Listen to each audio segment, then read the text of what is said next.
Merci beaucoup à Africa Globe TV. C'est Mbaye Babacar Gueye, financier dans une institution financière de la place et aussi programme associé pour une ONG qui œuvre dans le secteur sanitaire médical au Sénégal. Après beaucoup de péripéties et d'incertitudes, il y a la date du 24 mars a été choisie comme jour de l'élection présidentielle. Une élection qui aurait dû se tenir plus tôt, c'est-à-dire le 25 février 2024 pour le premier tour et le deuxième tour normalement en début du mois de mars. Sauf que, entre-temps, le président a interrompu le processus. Finalement, avec cette date du 24 mars, est-ce que pour vous, c'est une délivrance pour le peuple sénégalais? Le choix de cette date, comme je l'appelle, c'est un choix d'accalmie. Après plusieurs mois de terribles manifestations, de terribles contestations, on est finalement arrivé à un choix, je pense qui va être une date de consensus parce que ça tombe déjà avant la saison des pluies, la saison d'hivernage au Sénégal, mais aussi en un moment, c'est à la requête, c'est après la requête de plusieurs demandes pour un choix qui est plus proche et qui va permettre d'avoir une transition beaucoup plus facile après le 2 avril. Très bien. Alors, comment pensez-vous vivre cette campagne électorale 2024? Cette campagne s'est vécue d'une manière très différente des autres campagnes. Quel que soit Alpha, on est dans des élections qui vont se faire dans des conditions, disons pas normales. Donc c'est des conditions qu'on peut appeler facilement extraordinaires. Et on est dans une période de carême pour nos frères chrétiens et dans la période de Ramadan le lundi, Inch'Allah. Donc ce sera une élection particulière. En plus, la durée n'est pas très large, donc disons qu'on a entre le 24 et le 2 ou bien un peu avant pour faire le premier tour. Et aussi, il y a toujours le problème qui est là. S'il y a un second tour, comment on va gérer après le 2 avril avec le président sortant toujours en place. Le président Macky Sall n'aura pas réussi à reporter l'élection ni au 15 décembre comme souhaité, ni au 3 juin comme voulu par des commissions du dialogue national. En revanche, le président a réussi à obtenir l'amnistie qu'il a voulu apparemment. Alors, que pensez-vous de cette loi d'amnistie votée récemment par les députés de la majorité à l'Assemblée nationale? Je ne suis pas favorable à cette loi d'amnistie portée par le gouvernement parce qu'il faut faire la différence entre l'amnistie et l'amnésie. On ne peut pas forcer les Sénégalais à oublier ce qui s'est passé durant cette période de 2021 à 2024 avec toutes ses conséquences économiques et sociales. Donc dire à des personnes qui ont perdu des êtres très chers, leurs enfants, mari ou autres, leur dire qu'il faut oublier et que les auteurs peuvent, c'est très important d'utiliser le peuvent parce que dans la loi d'amnistie, je pense qu'il y a une nuance pour dire que les personnes qui sont qui ont fait des crimes ne sont pas concernées par cette loi d'amnistie. Mais de toutes les façons, dire à ces mères de famille d'oublier les enfants qui ont été tués, leurs enfants qui ont été tués lors de ces manifestations, n'est pas un acte correct, n'est pas un acte louable de la part du gouvernement. Je pense que ce n'est pas quelque chose que le gouvernement devrait faire. Maintenant, il faut aussi apporter une nuance, parce que nous ne pouvons pas vivre dans un pays où il n'y a pas le pardon. Oui, qu'est-ce qu'il aurait fallu faire? C'est-à-dire d'abord la justice, la vérité?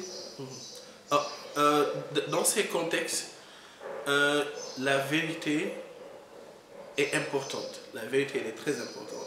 Et que la vérité, ça doit passer par le jugement. Et c'est très important que les Sénégalais aussi renouent ce lien de confiance entre les Sénégalais et justice. Donc je pense que ça aurait été un bon exemple de la part de nos leaders du gouvernement de passer déjà par la justice, les juger et ensuite pour les cas qui se limitaient aux manifestations liées par exemple au champ ou bien à ces genres de choses, disons aux petites infractions, là on peut penser à l'amnistie, mais des crimes comme ça, de cette taille, on estime à peu près à 60 personnes, à 60 décès, à 60 personnes tuées entre 2021 et 2024, et demander à ces familles d'oublier, je pense que ce n'est pas quelque chose que l'on doit faire à ce moment. Alors, réellement, à qui profite cette loi d'amnistie? Cette loi d'amnistie, si on regarde de beaucoup plus près, disons que ça peut profiter aux deux parties. Ça peut profiter comme les gens de l'opposition, comme les gens au pouvoir, mais dans ce contexte forcé, dans les dernières heures de son gouvernement, on pourrait penser que ça peut être plus favorable au gouvernement, et parce que ces bavures ne sont pas faites à 100% par le peuple ou par le gouvernement. Donc il y avait un contact entre les deux, et c'est pourquoi il y a eu ces événements tristes que l'on déplore énormément durant cette période encore définie dans la loi d'amnistie. Et donc je pense que ça profite à tous les deux partis, mais plus au gouvernement, d'après la manière dont on va forcer cette loi en dernière minute. Oui, justement, il y a des gens qui ont le sentiment que le président avait une telle obsession à faire voter cette loi d'amnistie que certains Sénégalais pensent qu'en vérité, le président distrayait les gens avec la question de la date, mais ce qu'il visait très précisément, c'était d'obtenir son amnistie qu'il a finalement obtenue. Disons que je n'ai pas assez d'arguments ni d'éléments pour affirmer ni infirmer ces propos. Que pensez-vous du rôle joué par le Conseil constitutionnel dans toute cette crise? Le Conseil constitutionnel, je pense, a joué un rôle extraordinaire dans ce processus.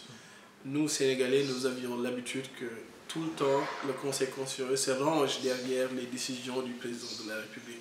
Et dernièrement, on voit que toutes les trois demandes qui ont été faites par le président de la République ont été refusées ou ont été revues par le Conseil constitutionnel. Et je pense que c'est un bon élan, c'est un bon début d'élan de reconfiance entre les Sénégalais et les institutions. Le président Macky Sall est élu en 2012, réélu en 2019, ça fait 12 ans de pouvoir. Pour vous, qu'a-t-il fait de positif? Qu'est-ce qu'il a apporté au Sénégal pendant ces 12 ans d'exercice? Je pense que les 12 ans de Macky Sall, pour faire le bilan, c'est un bilan qui est assez mitigé. Parce qu'il y a des secteurs, il y a des domaines dans lesquels il a réussi à faire des choses extraordinaires. Et il y a d'autres domaines où il a fait des choses, des fois, qui ne sont pas très... sur certains domaines, il n'a pas fait ce qu'on attendait de lui. Il n'a pas satisfait, il n'a pas répondu à la demande des Sénégalais qui l'ont élu en 2012. Parmi les points positifs, j'aurais choisi essentiellement sur le plan économique, mais aussi sur le plan diplomatique, c'est-à-dire la politique étrangère du Sénégal.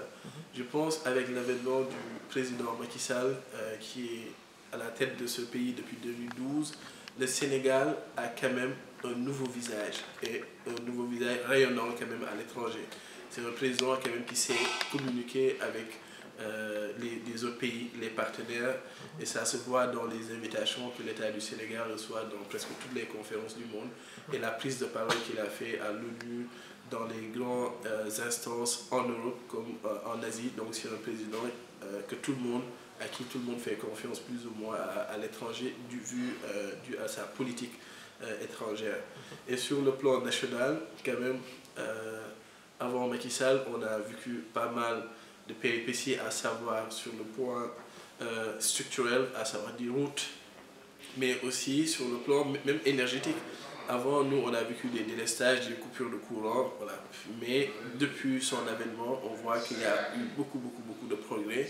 Et sur le plan des infrastructures, je pense que le résultat est très visible. On a maintenant l'avènement du TER. Il y a beaucoup qui ne sont pas d'accord, mais je pense que c'est un projet public qui soulage et qu'il faut aller sur place pour pouvoir juger de l'impact positif social de ce projet. Et il y a aussi, je dirais que sur le plan économique, on a assisté quand même à des séries de dons ou bien à des séries d'aides. Je pense que Macky Sall est un président libéral, mais quand même qui a une politique socialiste. Ça, il faut le constater. Et la dernière chose que je vais argumenter pour la section positive du bilan de Macky Sall, c'est quand même qu'il a aidé les zones rurales du Sénégal. Avec, il y a des organismes qui ont été mis en place, je dirais Promoville ou quelque chose comme ça. Promoville, ils ont fait beaucoup de choses dans les communautés rurales et c'est pourquoi c'est son bastion dans les élections. Macky Sall, il ne gagne pas les grandes villes, il gagne plutôt les zones les plus reculées. Il vient déjà de Fatick, donc il sait à quoi la communauté, la population rurale est confrontée et il a essayé d'y apporter quelques changements. Donc je pense que c'est de manière ramassée que j'ai voulu décrire ou bien proposer les points positifs de 12 ans de règne. Il y en a beaucoup plus, mais on va se limiter à ça. Oui. Et pour ce qui est des points faibles, les points faibles... Où est-ce qu'il était attendu qu'on ne l'a pas vu? Les points faibles, disons que la première chose qui me vient à l'esprit, en 2012, lors de la campagne de Macky Sall, à l'époque j'étais encore élève et j'avais retenu qu'il avait promis plus de 500 000 emplois et qu'aujourd'hui, ce résultat n'a pas été atteint. Et puis, on ne sait même pas s'il y a une politique qui a été mise en place pour atteindre cet objectif. Donc on peut qualifier ces 500 000 emplois comme une promesse de campagne. Donc tenu. Oui. Mais ils avaient quand même essayé de faire quelques bilans par rapport à cette promesse. Ils avaient installé parce qu'il a dit au moins 500 000 emplois. Donc on s'attendait à plus. Et le peuple sénégalais est un peuple très attentif, est un peuple intelligent, est un peuple qui a l'écoute. Il ne faut pas faire des promesses que tu ne peux pas tenir. Donc on sait qu'on est en période de campagne et que des fois ils communiquent juste pour avoir des voix, juste pour avoir le peuple. Mais en un moment, il faut dire des choses qui sont plus ou moins réalisables. Comme ça, à la fin du mandat ou bien à la fin du bilan, même s'il y a une différence, il y aura une compréhension de la part de ce peuple. Mais, encore une fois, je pense qu'il a essayé, mais il n'a pas réussi sur ce plan, malgré qu'il y ait la formation professionnelle dans laquelle il a beaucoup investi. Mais malheureusement, il n'a pas atteint quand même le résultat escompté. Et le point faible, le plus remarquant, je pense, dans le règne, durant le règne de Macky Sall, c'est la rupture de la confiance entre les Sénégalais et les dirigeants, que ce soit les institutions gouvernementales et que ce soit même le gouvernement. On a assisté à cette séparation, on a assisté à cette division, à ce clivage entre le peuple sénégalais et nos dirigeants. Maintenant, aujourd'hui, le Sénégalais ne croit plus en la justice. Le Sénégalais ne respecte plus certains propos qui viennent de l'État. Et tout cela est en partie dû au président Macky Sall. Parce que c'est le premier Sénégalais, c'est le responsable du Sénégal. Quand il y a un problème au Sénégal, c'est Macky Sall qu'on pointe du doigt. Que ça soit positif ou que ça soit négatif. Donc, sachant cela, on doit tout le temps être en phase avec ses dires. On sait que l'État a ses réalités. On sait qu'on ne fait pas comme on veut. Le Sénégal a un profil d'un pays pauvre.